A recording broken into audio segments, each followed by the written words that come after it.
Hello everyone, so today we've got a homemade burgers recipe. So this is great for barbecue season, for summer season, and it's a great alternative to burgers that you buy in store because it has a lot less ingredients in it and a lot less processing. So here we've got half an onion chopped up. I grated mine to make sure it was very fine. I've then added a 400-gram packet of 5% lean beef mince. I'm then going to add some hot sauce. I've used chipotle sauce here, and this is just to taste. You can basically put in as much or as little, or even leave it out if you're not into food tasting kind of a little bit spicy.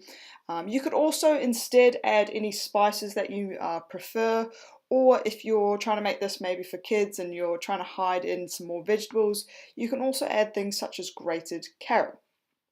So here I've basically just put all the ingredients together, and now I'm rolling them into the burger patties. So I've decided here that I would make 6, but I would highly recommend for a 400-gram packet of lean beef mince that you make them into 3 portions. You want your burger patties to be about, for a female, about kind of 133 grams per patty of beef mince. And this is what I've used as a serving for this recipe.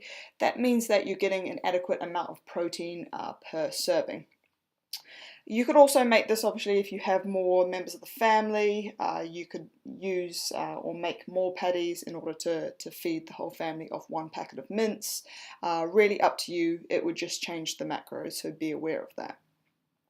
So once you've finished rolling all your patties into the appropriate sizes, you then want to grill them or barbecue them for about 10 minutes.